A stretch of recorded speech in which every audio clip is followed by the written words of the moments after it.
चरक, जिनको हम आयुर्वेद का पिता मानते हैं, मेडिकल हिस्ट्री में बहुत बड़े आदमी थे।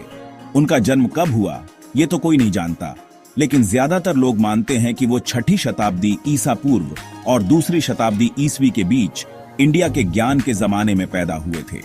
पुराने जमाने के इंडिया में जहां ज्ञान की बहुत कद्र थी, चरक ने अपनी पूरी जिंदगी लोगों को ठीक करने और उनकी तकलीफें दूर करने में लगा दी। उनकी खासियत ये थी कि उन्होंने पुराने आयुर्वेदिक नुस्खों को एक सिस्टम में लाकर उसे एक पूरी मेडिकल प्रणाली बना दिया। चरक ने आयुर्वेद को बहुत कुछ दिया है।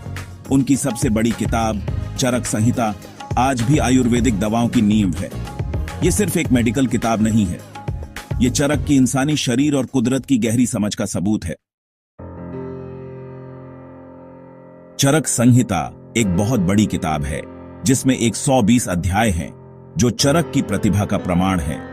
इसके पन्नों में आयुर्वेदिक ज्ञान का खजाना छुपा है, जो मेडिकल नॉलेज के बहुत सारे विषयों को कवर करता है।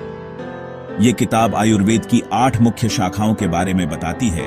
काय चिकित्सा यानी इंटरनल मेडिसिन, शल्य तंत्र यानी सर्जरी, शालाक्य तंत्र यानी कान, नाक और गला, कौमार भृत्य यानी बच्चों का इलाज, अग्ध तंत्र यानी जहर का इलाज, भूत विद्या यानी मनोरोग, वाजीकरण यानी रिप्रोडक्टिव हेल्थ और रसायन यानी कायाकल्प। हर शाखा के बारे में बहुत अच्छी तरह से बताया गया है, जिससे पता चलता है कि चरक का स्वास्थ्य के बारे में कितना पूरा नजरिया था।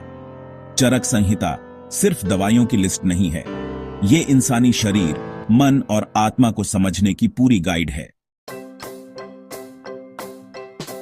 आयुर्वेद के केंद्र में त्रिदोष सिद्धांत है, जो चरक द्वारा समझाया गया एक बुनियादी सिद्धांत है।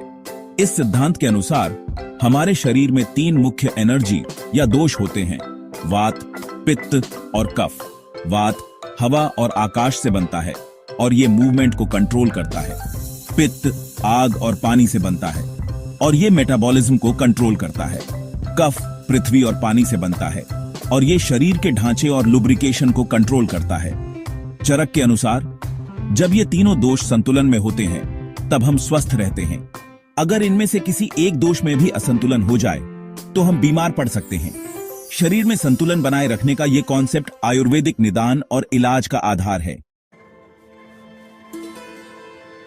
चरक का मेडिसिन में योगदान सिर्फ त्रिदोष सिद्धांत तक ही सीमित नहीं है। उन्होंने स्वास्थ्य के लिए एक होलिस्टिक अप्रोच पर जोर दिया, जिसमें सिर्फ शरीर ही नहीं बल्कि मन और आत्मा को भी महत्व दिया जाता है। उन्होंने प्रिवेंटिव हेल्थ केयर पर भी जोर दिया, यानी बीमारी होने से पहले ही उससे बचने के उपाय, जैसे कि सही खाना पीना, अच्छी जीवन शैली और मानसिक स्वास्थ्य। चरक बीमारी पहचानने में भी माहिर थे। वो मरीज की पूरी जांच करते थे, उनकी नब्ज, जीभ, आवाज और पूरे शरीर को देखकर। मरीज को ध्यान से देखकर और उनकी इंडिविजुअल असेसमेंट करना आज भी आयुर्वेद में बहुत जरूरी माना जाता है। चरक की विरासत सिर्फ पुराने भारत तक ही सीमित नहीं है। उनकी शिक्षा सदियों से दुनिया भर में मेडिकल प्रैक्टिस को प्रभावित करती रही है। आज आयुर्वेद फिर से लोकप्रिय हो रहा है, क्योंकि लोग स्वास्थ्य के लिए होलिस्टिक और प्राकृतिक तरीके अपनाना चाहते हैं। चरक का प्रिवेंटिव केयर पर जोर, शरीर को होलिस्टिक तरीके से समझना और लोगों के इलाज के प्रति उनका दयालु नजरिया आज भी लोगों को प्रेरित करता है।